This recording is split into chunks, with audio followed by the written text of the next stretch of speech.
business abroad, Canadian companies are either selling their goods and services directly from Canada through exports or setting up operations outside of Canada to sell from there. And what's really interesting about that is that the sales from those foreign operations are actually growing twice as fast as Canada's direct export sales. Today, we are talking about the growing trend of Canadian investment abroad. I'm Dominique Bergevin. And I'm Melanie Carter. Welcome to Trade Talk. More and more businesses are looking to invest abroad. The question is why and how? Investments abroad can take many shapes and many forms, really. In fact, it could be anything from a sales office with the one sales guy in the US, or it could be a full-on manufacturer that is built from the ground up in an emerging market. There are actually three different types of setting up operations abroad. First, you can either acquire an existing business that's already there, or you can merge with an existing business that's already there, or you may want to create a joint venture. And sometimes this is required by the law, where you would have to partner with a local company and create a joint venture together to do your operations. Yep, exactly. So 40% of Canadian direct investment abroad is in the US, and the rest is actually spread out around the world. So you have Europe, Asia, Latin America, and Africa. And of course, India, China, Mexico, and Brazil are four important markets in which there are a lot of opportunities in order for us as Canadians to go invest in those countries. What it means, though, is that it's important when doing business in other markets to understand the local context, culturally and regulatory context. Exactly. So Canada has entered into a number of bilateral investment treaties, which help provide protection for those Canadian companies who are doing these investments abroad. So for example, right now there is a treaty that's being negotiated between Canada and the EU, the European Union.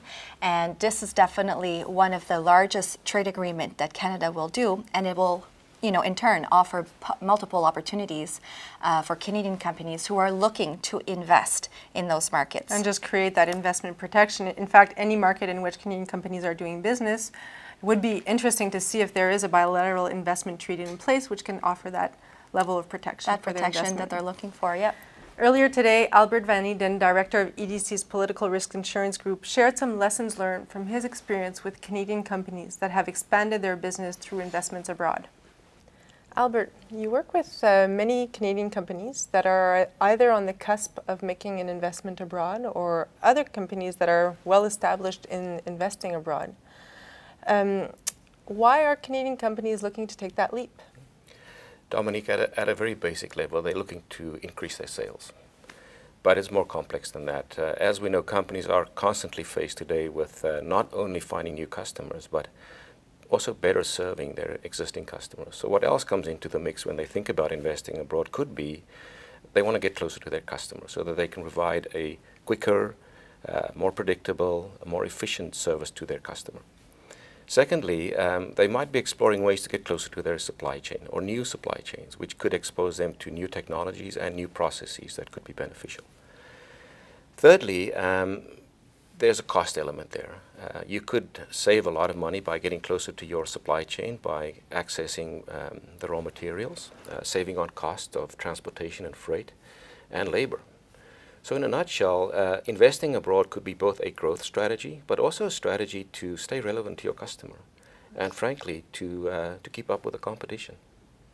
Of course. And with the experience that you've had with companies investing abroad, what have been the lessons learned in the successes and some of the challenges of making that leap? Well, success might look different from one company to the next. So I'm going to concentrate on three main themes that constantly come up. One is that companies that invest for the right reasons, in other words, investing as a positive growth opportunity, as opposed to getting away from a bad economy. Those companies tend to do better. Secondly, companies that do a thorough due diligence on the market. So they understand their markets, they understand the partners that they're going to deal with, they look at local laws and regulations, make sure they comply with those. Those are important factors that you have to spend time on when you're making an investment decision. And thirdly, companies that do well tend to be well-resourced. In other words, they make sure they have everything they need to make a success, not just at the investment stage, but after as well, for the long haul. This means making sure they have the human resources, the investment capital, the ongoing working capital support, and importantly, they typically also have what you could describe as comprehensive, integrated risk management strategies. And by that I mean they typically insure against the payment of their foreign receivables. They will ensure that they have working capital support. They will insure their assets against loss, physical loss or damage. And as a subset of that, they also ensure that their assets are protected against political risks, such as potential expropriation or political unrest, and also against their ability to convert and bring their currency back out to Canada. So in a nutshell, companies that do well, they do it for the right reasons, they plan really well, and they make sure they have the resources to execute successfully. Excellent. Thank you very much for your insight. Only a pleasure. Visit edc.ca to learn more about how direct investments abroad can help Canadian businesses expand their reach and market share. You can read the Trade Talk white paper on the subject and check out some of the research highlights on Canadian direct investment abroad trends, including where growth is happening. Until next time, keep talking trade.